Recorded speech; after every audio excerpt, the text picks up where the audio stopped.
Japon et Yokai Watch. Alors quand on parle de Yokai Watch, on parle de la période 2014-2016 qui a vraiment été l'essor de la licence dans le monde entier. En 2026, on se pose tous la même question. Qu'est devenu Yokai Watch? Bah concrètement, pas grand chose. Ah si, en 2024, on nous a présenté au Level 5 Vision Holy Horror Mansion. Un jeu qui reprend plus ou moins les traces de la licence Yokai Watch, tout en restant un jeu à part entière. Et bon, même si en 2026 on s'attendait à du lourd, bah au final on s'est bien fait avoir avec le Level 5 Vision 2026.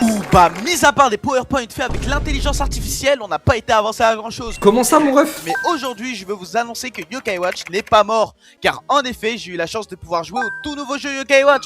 Attachez bien vos ceintures car je vous le présente dès maintenant. Voici le tout nouveau jeu Yokai Watch Blaster Air. Yokai Watch Blaster Air est un fan game développé par Ifinuarg et donc la communauté espagnole. Alors j'ai eu la chance de pouvoir tester la démo en live et honnêtement c'est très prometteur. Les graphismes sont magnifiques, les combats c'est comme dans Blaster, sans oublier toutes les quêtes et les donjons à explorer. Il est même possible de devenir ami avec les yokai et de tenter sa chance au bingokai, sans oublier que dans le futur il sera possible de jouer au jeu en multijoueur, ce qui est totalement incroyable. Si t'es intéressé par la démo, elle est disponible dans mon serveur Discord. N'hésite pas également à t'abonner, on vise les 6000 abonnés, ça me ferait extrêmement plaisir. Et selon vous, le jeu a-t-il le potentiel de faire revivre la licence Yokai Watch? Faites-le moi savoir en commentaire. Alors c'est bon, je lance enfin le jeu, je choisis mes touches et on commence directement avec le tutoriel. Coach Anthonic nous parle et nous apprend les bases du combat. Ensuite le tutoriel se lance et déjà on se rend compte tous de la même chose je pense, les graphismes. Le jeu est pas dégueu et quand on compare avec Yokai Watch 4, permettez-moi de remettre en question les graphistes de Level 5.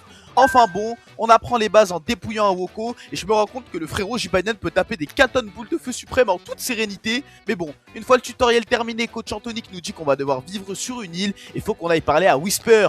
Whisper nous redirige vers Coach Anthonic et ensuite je me rends compte de la dinguerie, les donjons. Je lance le premier donjon et je dois choisir mon attribut. Une fois que c'est fait, je tombe sur un Shaipo que je vais éteindre et par la suite je vais devenir son ami.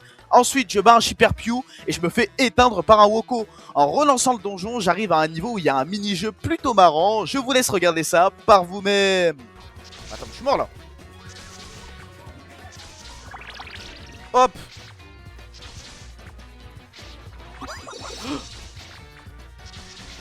Ah non!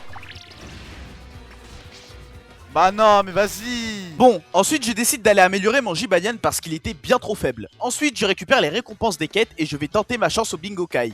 Au final je vais rien avoir de bien intéressant.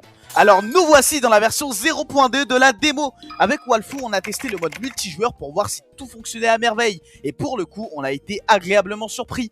Tout semble fonctionner sans aucun bug et c'est ça qui rend la démo vraiment qualitatif. Avant de vous donner mon verdict sur le jeu, j'ai pu parler un peu avec Yo3DS, l'un des modeurs français qui a travaillé sur la traduction du jeu. Je lui ai posé quelques questions intéressantes, je vous laisse voir ça par vous-même.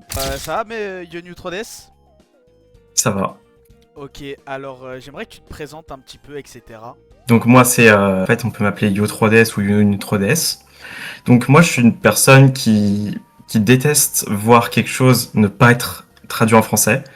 Et comme Yokai Watch ça me tient à cœur, ben j'essaie beaucoup de m'impliquer dans beaucoup de projets de traduction, comme par exemple, traduction qualitative, pas juste on traduit pour le fun, allez let's go. Sinon autant directement envoyer la ROM à une IA, tu vois.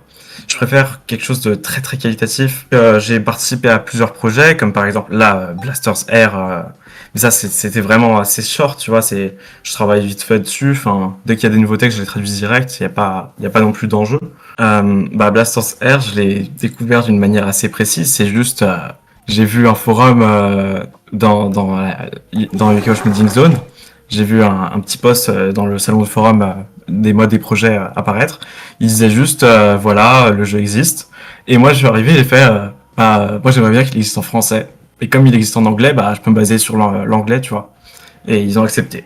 Ok, et du coup, par rapport à Blaster Air, est-ce que tu pourrais me dire un petit peu, toi, qu'est-ce que t'en penses du projet? Et concrètement, est-ce que c'est un projet qui, pour toi, a de l'avenir dans la communauté Yokai Watch? Si on compare par exemple à la majorité des projets qui sont en ce moment, je dirais que c'est l'un des rares projets qui a quelque chose à présenter.